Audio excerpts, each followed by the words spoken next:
The titties are big and the assholes are small.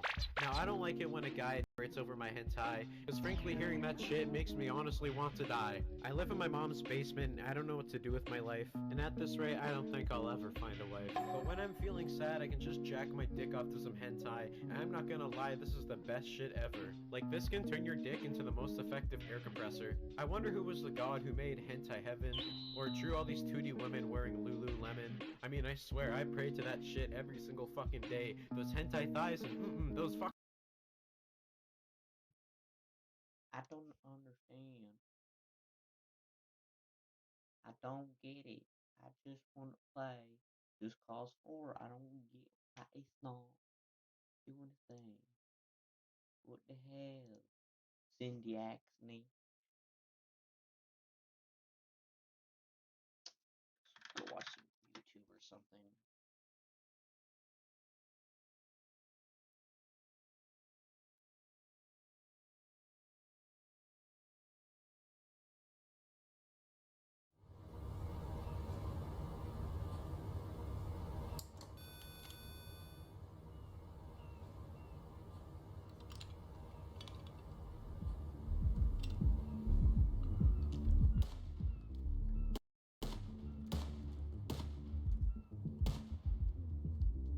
Wait, is this copyrighted? That music copyrighted? I gotta be careful.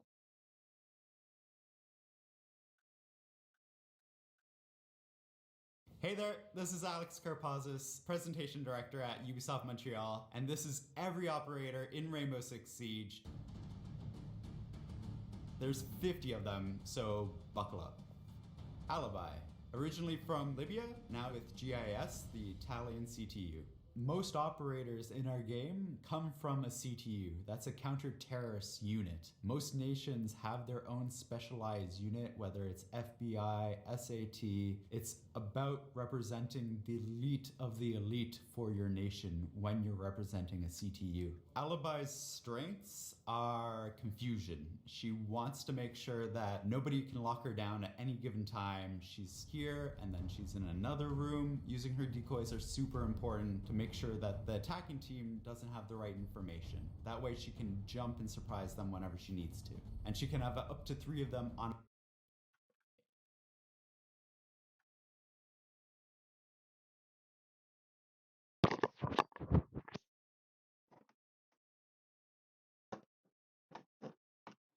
Holy. And I didn't think about that. Well, shoot.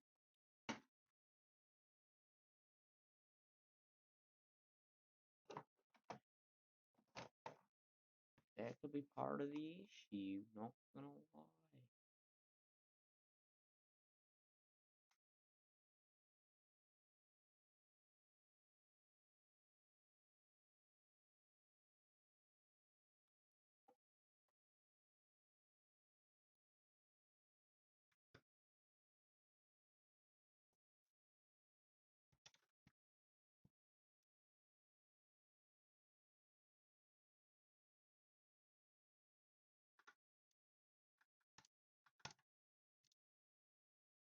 On a map. This creates a lot of intel because it needs to.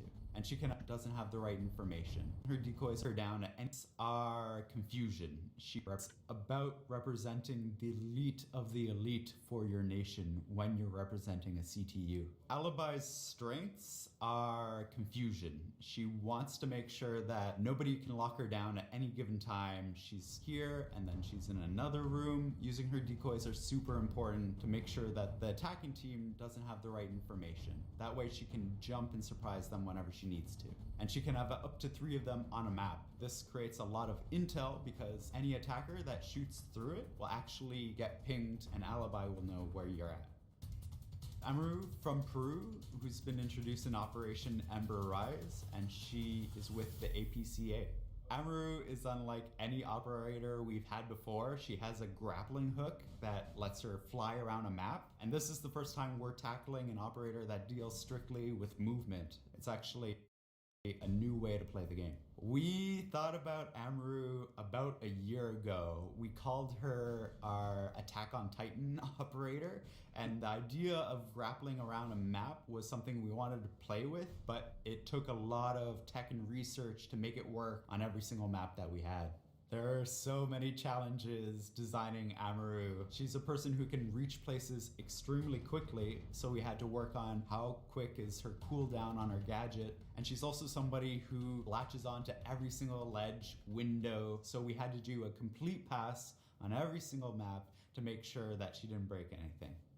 Ash, FBI from the US of A.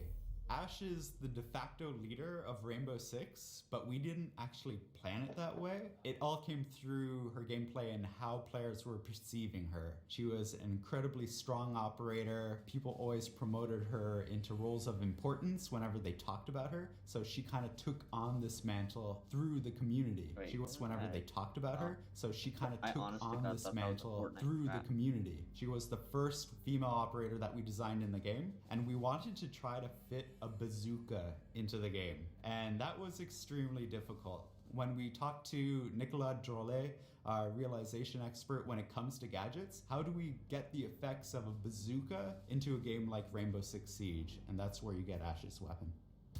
Bandit from Germany, GSG-9, one of our legacy operators. The GSG-9 is a very casual unit. All of them are wearing jeans. The idea was that they're all these undercover operators. So you see Bandit as this undercover biker gang member in his elite outfit, and that's kind of the story behind it. We wanted to have a car battery that would electrify steel walls, and it was kind of hard to fit in the idea of a car battery with an operator, so we just called it a day at making him undercover with this car battery electrifying walls. Blackbeard, Navy SEALs from America.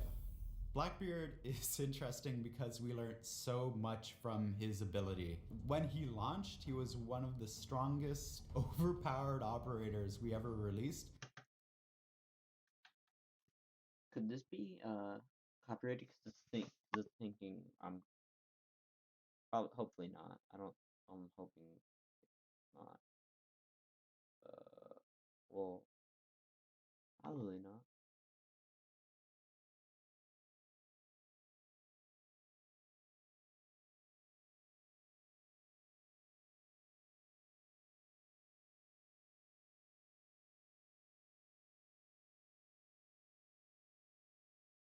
The film theorist.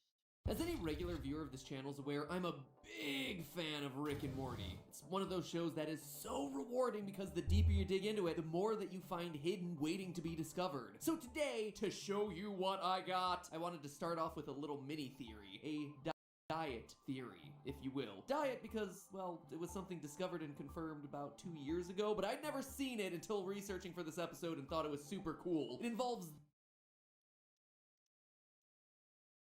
Yeah, what is it? this guy right here. Let's call him Rainbow Suspenders Guy. He's a character featured in the background of a lot of Rick and Morty episodes, as far back as episode 2, Lawnmower Dog. He's in Close Rick Counters, season 1, episode 10, on a bus, and even the first Interdimensional Cable episode protesting the rights of trunk people to marry whoever they want to. Trump people could get married. Who needs it? Leave him alone, Suspender Guy. Love is love. But even before I knew that this guy was involved in some interdimensional conspiracy, his shirt always rubbed me the wrong way. I mean, clearly those are meant to be football laces, right? But then why do some of them look more like Roman numerals? Well, that's because they are. Apparently, this guy was originally intended to be an elaborate crossover mechanism with another of my favorite shows, the secret message-filled Gravity Falls. Now, I've covered these two universes colliding a few years ago, but this actually is something completely new and disconnected from all of that. You see, Rainbow Suspenders here was meant to span both of those shows, with his appearances on Rick and Morty containing half of the secret codes spelled out in I'm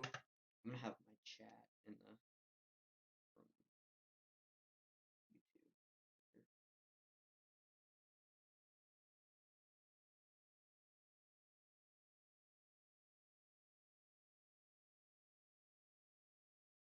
That's right. I probably should change my what's it called freaking I'm a professional.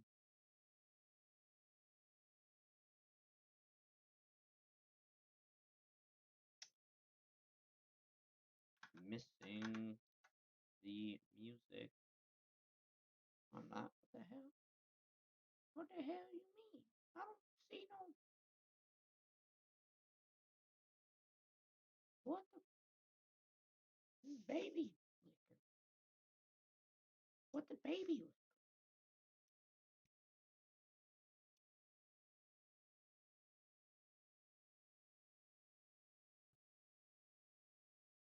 I don't see the music.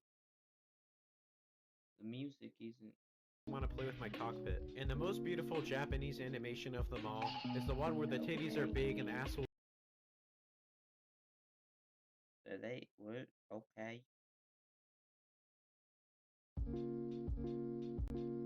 Yeah, why the fuck is hentai so hot when I watch it? Like, why do these two women make me want to play with my cockpit? And the most beautiful Japanese animation of them all is the one where the titties are big and the assholes are small.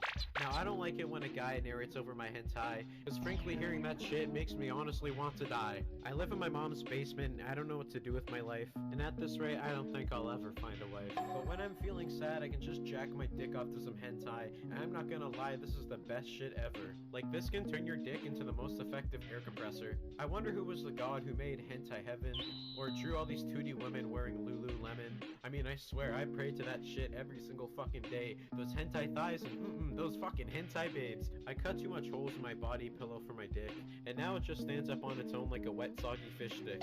The only interaction with a real woman I've ever had was my mom slapping my ass cheeks because she was really mad, because I was watching too much hentai and was making too much noise. She accidentally overheard the groaning and moaning, and I said, well, that was an accident, I didn't mean it. And then she's confiscated my computer. I still watch hentai on my Wii U though. So really, who lost, Mom?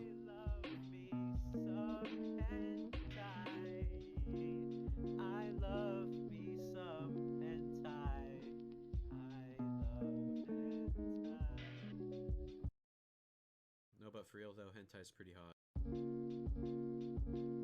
Yeah, why the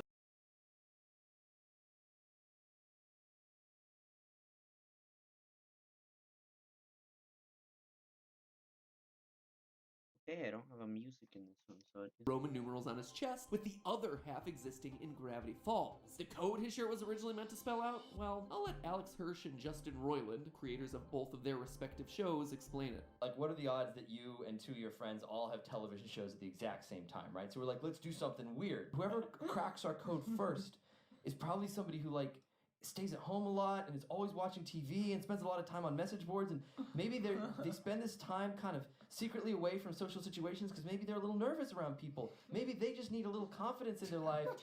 So maybe the message should be the word confidence. Confidence? You have this like once in a lifetime opportunity to cross over some of the biggest shows on TV, and you use that opportunity to spell the word confidence? Are you kidding me? Because you think people at home who watch TV all the time need a little bit more confidence? Excuse me, guys. I'll have you know that I sit at home and watch TV all day and have plenty of confidence. My cup runneth over with confidence, thank you very much. Anyway, Gravity Falls ended its run before this could ever happen, so this never actually played out and the code went unfinished. At least, it went unfinished until the release of the Rick and Morty video game, Pocket Mortys. Basically, it's Pokemon, where Rick is going around collecting different types of Mortys, trying to be the very best like no one ever was. Complete with Morty evolutions and everything. Gotta catch 'em all, Pocket Morty! Now this game is a gold mine for theory content. I'll probably end up talking a lot about it sometime in the future, but I bring it up here because it's the end of our little story. You see, the longest Morty evolution chain in the game involves Mortys wearing differently colored shirts. Blue, then evolves to red, then orange, then evolves to green, purple, and finally, rainbow.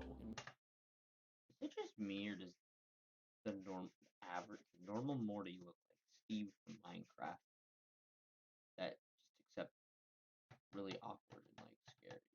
Wouldn't you know it, but Rainbow Shirt Morty has a familiar looking t-shirt and set of suspenders. This time, the laces on the football are the Roman numerals 18, 1, and 13. You could probably figure it out from there, but to seal the deal in battle, you actually get to see the back of the shirt, and it gives you the code A=1. So that means it's a simple substitution cipher that gives us the letters R-A-M. Apparently, Justin Roiland's a big fan of Dodge Ram trucks. Or it's actually just short for Rick and Morty. Still really cool to see the whole thing finally get used, even if the final message is a bit anticlimactic. But here's my favorite detail of this whole thing. Waiting at the top of that football design is a pattern that should look pretty darn familiar. The Illuminati's all-seeing eye. Or, as fan of Gravity Falls will recognize it, the all-powerful, evil pyramid of power, Bill Cipher. Which means that, while Gravity Falls may long be over, its most infamous character continues to loom large over some of the best animation content currently happening on TV. The hope, my friends, is still alive.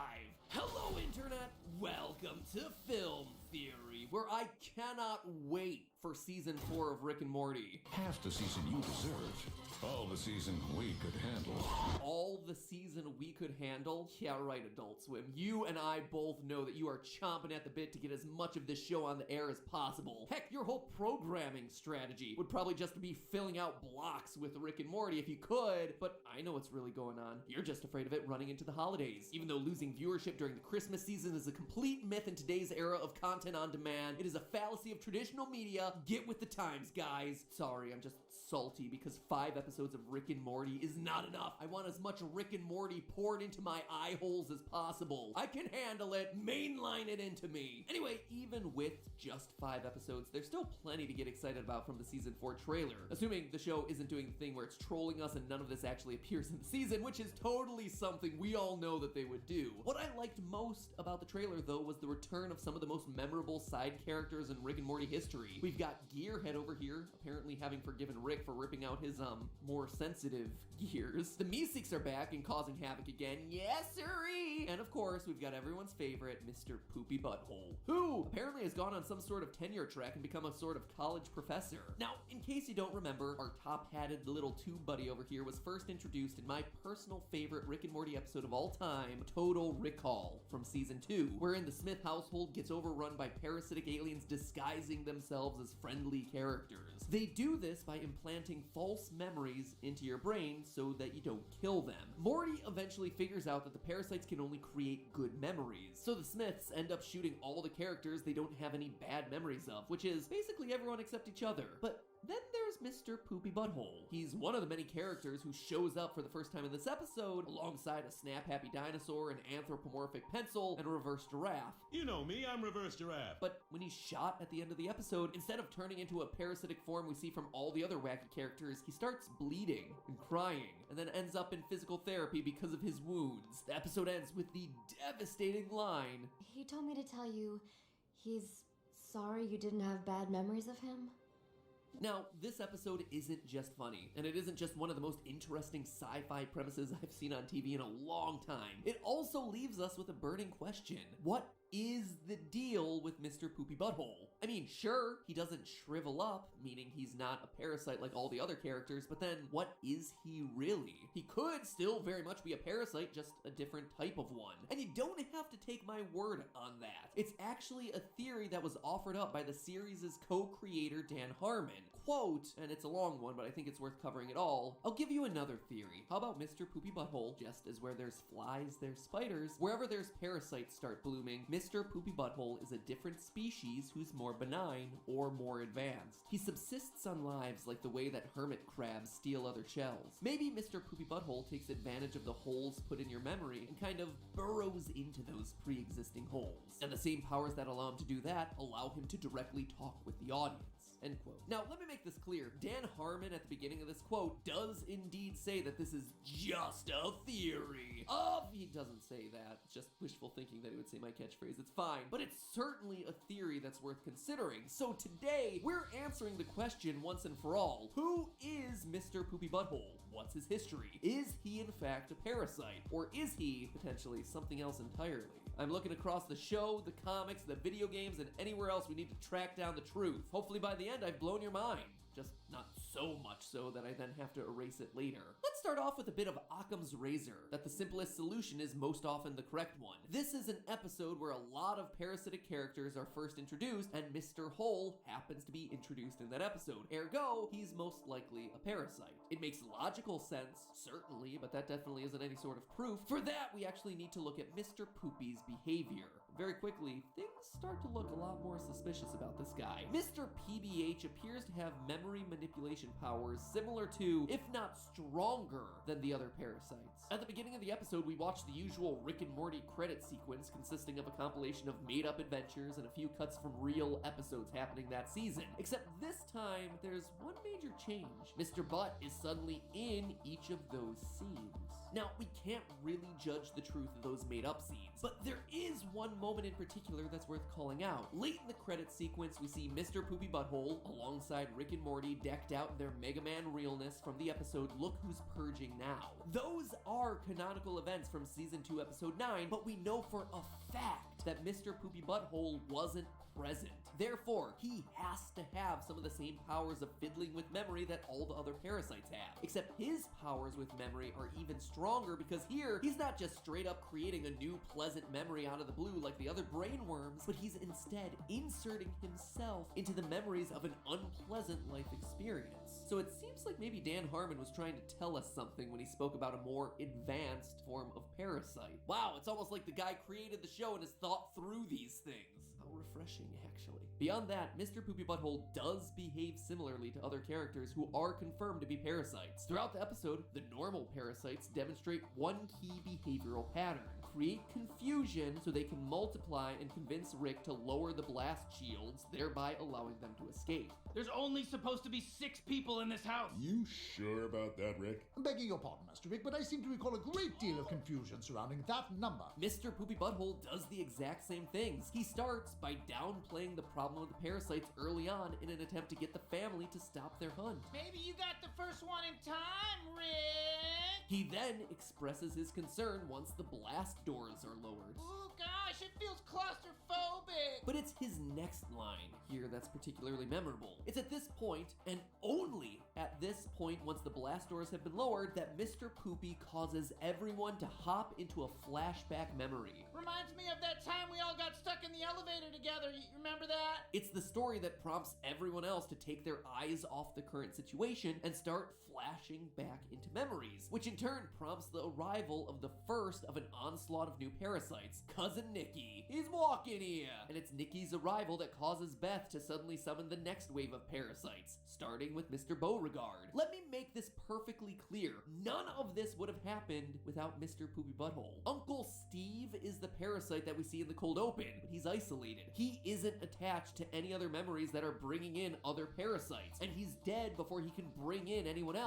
Not only does Mr. Poopy Butthole doubt that there are any more parasites in the house at the beginning of the episode, but he then goes on to provide the means for them to multiply in the Smiths' brains by opening up those floodgates of false memory. It all begins with him. And lastly, what's the first thing Rick says about these parasites? No, Steve put that memory in your brain so he could live in your house, eat your food, and multiply. Emphasis on eat your food. And what do we see Mr. PBH do at the end of the episode after all the chaos is supposedly over? Ooh-wee! Now this little poopy pants is hungry. Will somebody pass me a pork chop? I mean, in terms of Rick's criteria for what makes a parasite, Mr. Poopy Butthole is rocking a solid 3 for 3. So it seems pretty darn plausible that Dan Harmon was revealing to us more than just a theory when he described Mr. Poopy Butthole as an advanced version of a parasite. He's clearly able to manipulate memory, but he's not restricted to just positive memories like the other lesser parasites. In fact, in an interesting twist, we may know why all the memories made about Mr. Poopy Butthole tend to be positive. In a web extra called The Poop in My Pants, Mr. Poopy Butthole looks through a scrapbook which shows some of the key events from his life, like meeting the missus and an ultrasound of their child. One set of pictures in that scrapbook, though, shows that the Mr. and Mrs. went through the same spa treatment shown in Season 3, Episode 6, Rest and Ricklaxation, where the ugly green toxins of a person's personality are physically removed from their body. In that episode, it made Rick and Morty more chill guys before they refused with that half of themselves, but But for Mr. PBH, who probably didn't end up refusing with that half of himself, it likely helped make him the pleasant, folksy force of positivity that we all know and love. We also know that while Mr. Poopy might be a parasite, he's not a shape-shifting parasite, based on that same web episode. His baby is shown in the womb, top hat and all, which in turn showcases why he would bleed instead of transforming at the end of Total Recall. What's interesting though is that one picture also shows us that people of the Mr. Poopy Butthole species reproduce and grow just like a human being rather than your typical worm parasite. And that got me looking a little bit closer at everything related to Mr. PBH, because look at what this guy can do. At the end of season 2, we see him watching the episode of the show that we ourselves just finished watching, and then he turns to speak directly to us, clearly breaking the fourth wall, acknowledging that he's on a TV show. Now, this is huge, because for as meta and self-aware as this show tends to be, the only characters that we've ever seen address us, the audience, and acknowledge that they might be on a TV show are Rick and his family. His family, who presumably learn about our existence as an audience from Rick and all his constant fourth wall breaks, with the clearest example of this being Beth's line at the end of season 3. Dad, you can't talk to Jerry that way anymore. We're a real family now. In many ways, things will be like season 1, but more streamlined. So not only does Mr. Poopy Butthole have an ability that is only possessed by the Smith family, but now look at what he says. Tune in to Rick and Morty season 3 in like a year and a half or longer to see how we unravel this mess. Ooh-wee! He uses the pronoun we, and in the season 3 tag, we see all sorts of pictures with him outright labeling the Smith family as his own family. Now, that could all just be a casual usage of the word family, right? He's a close family friend, he considers himself a close part of this familial unit, or heck, he's acknowledging we as in the show, we, Rick and Morty. But the more you look at it, the deeper the relationship between Mr. PBH and the Smiths appear to be. Look at the season 3 episode, Morty's Mind Blowers, an episode dedicated to all the memories that have been erased from Morty's mind because they were so traumatic or embarrassing. Each memory is color-coded. Red are the ones for Rick's mistakes, blue are ones that are Morty's mistakes, and purple are coming from the family's mistakes. And in one of the montages of memory flashbacks, we end on Mr. Poopy Butthole proposing to Morty, and it's a purple memory, a family mistake. It was erased by a member of the family, Mr. PBH. Now, here's where things start to really heat up. In the break after season 2, which ended on the cliffhanger of Rick being brought to prison, a website was built showing how the Galactic Federation was monitoring the rest of the Smith family. It's a fun little website with additional content and Easter eggs. There's even like a Watch Mojo style video listing out the top Gromflemite jobs in the Federation. But what's interesting for our theory today is the surveillance that they do on Mr. Poopy Butthole, which is kept under the hashtag classified information section of the website. The comment on Mr. PB's entry is, quote, "Is this a human? It's weird, right?" So he reproduces like a human, he's mistaken as a human by a species that, well, not the brightest, isn't stupid. He feels an extra close bond to the Smith family. He's the only other character to break the fourth wall alongside him, and he can travel the space-time continuum with an ease only matched by Rick himself, a trait that Rick is literally being hunted down for by the Federation. So stay with alongside him, and he can travel the space-time continuum with an ease only matched by Rick himself, a trait that Rick is literally being hunted down for by the Federation. So stay with me here. What if Mr. Poopy Butthole is an alternate First, Rick. So stay with me here. What if Mr. Poopy Butthole is an alternate timeline version of Morty? I know, it sounds crazy, right? But let's stop and give it some thought. First, Rick definitely talks as though Morty is a parasite on his life. You're just a little creepy creep. You party pooper, buzzkill, boo! He also frequently refers to Morty as the stuff that would exit a poopy butthole. I'm gonna find some fuel and take a big fat Morty. It's my new word for because of today's events. So the moniker and the name are kinda accurate. And a human parasite, quote unquote, like Morty, who's been following Rick Sanchez for years, would absolutely have the knowledge of them being on a TV show. He would have access to an interdimensional cable set to watch his own series, and he would also possess the teleportation ability that Mr. Poopy seems to possess. So that explains the level of knowledge that this one side character has, but it would also explain the closeness that he feels towards the Smith family. Despite seeming like this outsider, there are also some surface level similarities that are pretty easy to point out. Morty and Mr. Poopy Butthole do have similar vocal mannerisms, namely Morty's tendency to stammer and Mr. Poopy Butthole's elongation of words. Listen to Morty stammer. Whoa, what is it? And now compare that to Mr. Poopy Butthole's speech pattern. Got my GED! Even their stock phrases of "oh jeez" and Ooh-wee! are pretty darn similar. We also know from Mr. Poopy Butthole's scrapbook that he's Jewish, as his wedding was officiated by a rabbi and he steps on a glass at the end of it. Now, we don't know anything about the Smiths' religion other than Rick's very cocky atheism, but he does mention in this moment of total Rick-all, why don't you make me implausibly naive pubescent boy with an old Jewish comedy writer's name? It doesn't mean that Morty is necessarily Jewish, but, you know, it's a start. Now, you might be calling this ridiculous. Mr. Poopy Butthole can't be a Morty because he doesn't look like a Morty. But we know that Mortys come in a lot of different shapes and sizes. What about Hammerhead Morty? Or Lizard Morty? Not all Mortys are made in the image of C-137's Morty. And we know, based on Pocket Morty's the video game and the episode Close Recounters of the Rick Kind, that a blue-shirted Morty absolutely exists, just like the color that Mr. Poopy Butthole wears. But there are other biographical details that we get from the Poop in My Pants that take the parallels between Morty and Mr. Poopy Butthole from interesting to uncanny. We learn from his scrapbook that Mr. Poopy Butthole went to Henry Herpson High School, the same exact school that we see Morty going to. Though of course he goes to one that's under the control of the Galactic Federation, as we can tell from the flag hanging outside the building. This alternate reality that Mr. Poopy Butthole lives in also has Cronenberg creatures, since we see Mr. and the future Mrs. Poopy Butthole on the back of a Cronenberg. Remember, the Cronenbergs are those twisted nightmare creatures with arms and legs coming out of everywhere, but they wouldn't exist without a Morty in that universe, since Morty's desire to date Jessica and Rick Potion number 9 was the root cause that led to the Cronenbergs in the first place. But the kicker here is on the page of the scrapbook where we see Mr. Poopy Butthole's son being born. There's a congratulations card shown to us that, when we look very carefully, is signed by Summer. So that establishes a strong relationship between Mr. Poopy Butthole and Summer. But here's the catch. It can't be the Summer that we know from Earth C-137.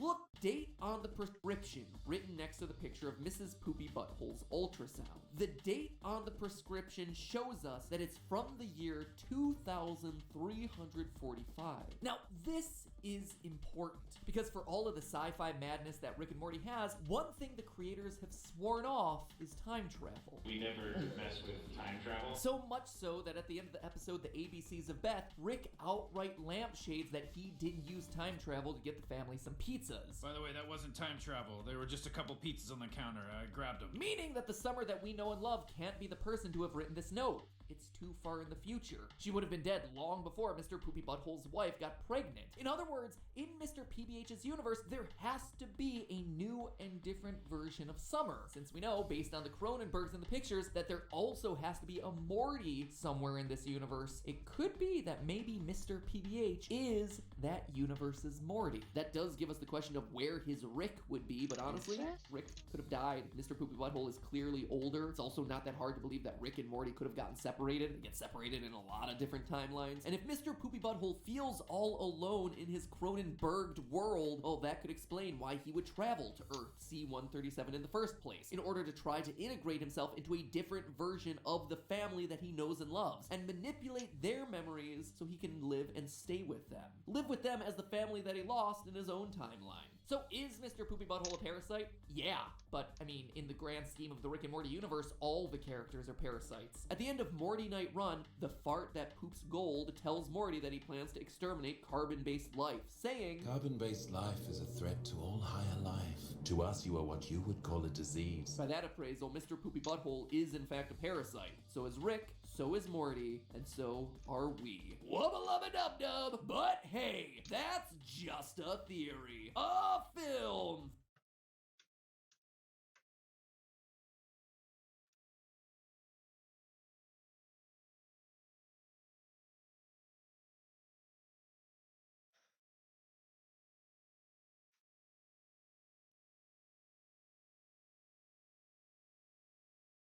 What to do? Oh shoot, I forgot to monitor the chat.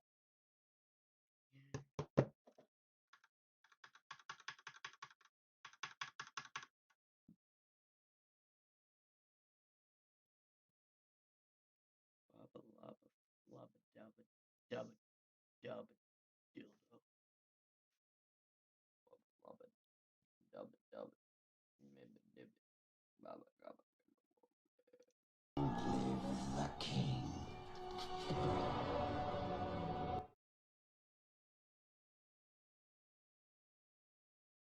How attractive am I?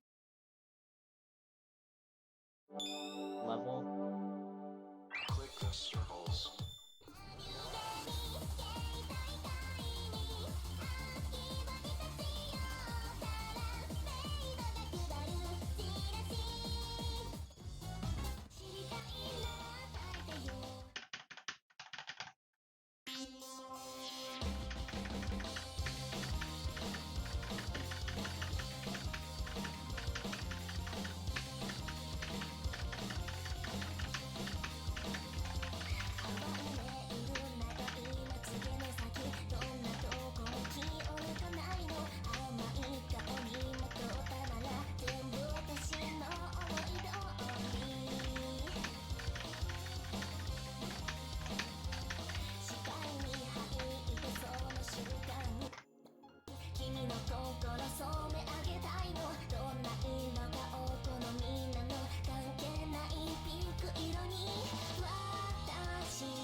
Oh my god, it actually shows the screen.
Oh, got it.